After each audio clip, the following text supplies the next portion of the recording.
All the eyes on Rafah. എല്ലാ കണ്ണുകളും റഫയിലേക്ക്. Social മീഡിയയിൽ പിടിച്ചു കുലുക്കിയ ഒരു ക്യാമ്പയിനാണ് ഇപ്പോൾ നടന്നുകൊണ്ടിരിക്കുന്നത്. ഓൾമോസ്റ്റ് എല്ലാവരുടെ സ്റ്റോറികളിലും സ്റ്റാറ്റസുകളിലും എക്സ് ഹാൻഡിലുകളിലും എല്ലാം ക്യാമ്പയിൻ നടന്നുകൊണ്ടിരിക്കുന്നു. ലോകമെമ്പാടുമുള്ള സെലിബ്രിറ്റീസ് ഇത് ഷെയർ ചെയ്യുന്നു, ഇതിൻ്റെ ഭാഗമാവുന്നു, എല്ലാ മീഡിയാസിലും വാർത്തയാകുന്നു. എന്താണ് റഫേൽ സംഭവിക്കുന്നത്? 2024 മെയ് 27 രാത്രിയോട് കൂടിയിട്ട് ഈ ചെറിയ പട്ടണത്തിലെ അഭയാർത്ഥി ക്യാമ്പിൽ ഇസ്രായേൽ ബോംബ് വർഷിക്കുകയാണ്. മാരക പ്രഹരശേഷിയുള്ള ബോംബ് പൊട്ടിയിട്ട് അവിടെയുള്ള ടെൻറ്റുകൾക്കും എല്ലാം തീ പിടിക്കുകയാണ്. അതുപോലെ 45ഓളം ആളുകൾ അതിനകത്ത് വെന്തുരുകി മരിക്കുകയാണ്.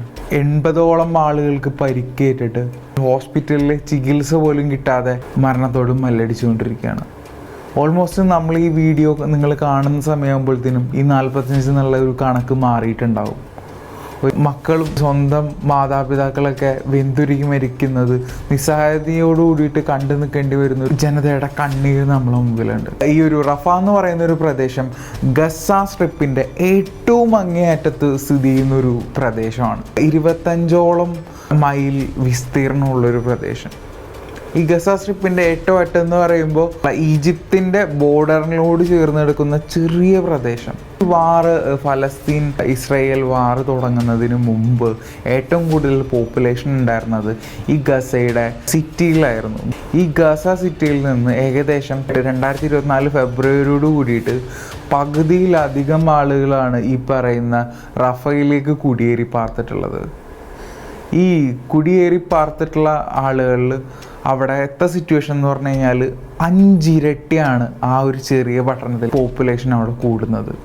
ഈ ചെറിയ പട്ടണത്തിൽ അതിൽ വേണ്ട ഫെസിലിറ്റീസ് ഒന്നുമില്ല എന്നുള്ളത് മാത്രമല്ല, പ്രാഥമിക ആവശ്യങ്ങൾക്ക് വേണ്ടുന്ന ഒരു കാര്യവും ഈ പറയുന്ന ഫെയിലില്ല. നല്ല ഹോസ്പിറ്റലുകളില്ല, കിടക്കാൻ സ്ഥലമില്ല, കഴിക്കാൻ ഭക്ഷണമില്ല, അവർക്ക് വേണ്ട സഹായങ്ങൾ ഇപ്പോൾ എത്തുന്നില്ല. കാരണം അത്രയധികം പേരവിടെ തിങ്ങിക്കൂടി ജീവിക്കുകയാണ്, അതും മരണത്തിനെ ഭയന്നുകൊണ്ട്. ആ ഒരു അഭയാർത്ഥി ക്യാമ്പിലേക്കാണ് ഇസ്രായേലിൻ്റെ ബോംബുകൾ വന്ന് വർഷിക്കുന്നത്.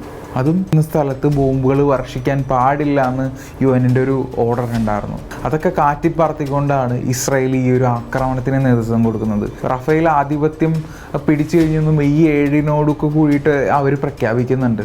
ബെഞ്ചമിൻ നെതന്യാഹു എന്നുള്ള ഇസ്രായേലിൻ്റെ പ്രധാനമന്ത്രി പറയുന്നുണ്ട് മാസങ്ങൾക്ക് മുമ്പ് ഈ റഫ എന്ന് പറയുന്ന സ്ഥലം പിടിച്ചടക്കുന്നതോടു കൂടിയിട്ടാണ് ഈ ഗസ കീഴടക്കുന്നതിൻ്റെ പൂർണ്ണതയിലേക്ക് എത്തുന്നതെന്നൊക്കെ പത്രവാർത്തകളിലൊക്കെ നമ്മൾ കാണുന്നുണ്ട്.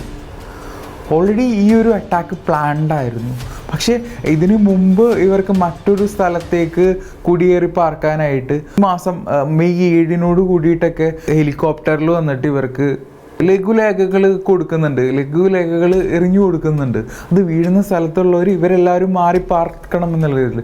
ഗസയുടെ പടിഞ്ഞാറ് ഭാഗത്ത് സ്ഥിതി ചെയ്യുന്ന അൽമവാസി എന്ന് പറഞ്ഞ ഒട്ടും ആവാസയോഗ്യമല്ലാത്ത ഒരു സ്ഥലമാണ് ഇസ്രായേൽ ആർമി ഇവരോട് മാറി താമസിക്കാനായിട്ട് നിർദ്ദേശിച്ചിട്ടുള്ളത്.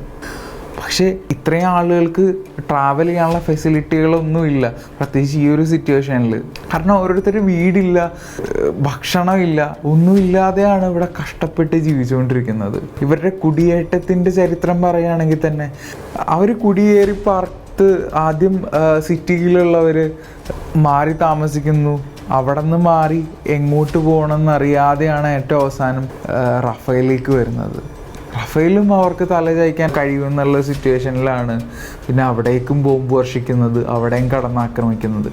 ഇത്രയേറെ ക്യാമ്പയിനുകൾ നടക്കുമ്പോഴും ഇസ്രായേൽ സൈന്യം അവിടെ വിന്യസിച്ചുകൊണ്ടിരിക്കുകയാണ്. ഇനി ഫലസ്തീൻ ജനത എന്ന് പറയുന്നത് ഒരു ചരിത്രം മാത്രമായിരിക്കും കുറച്ച് നാളുകൾക്ക് ശേഷം.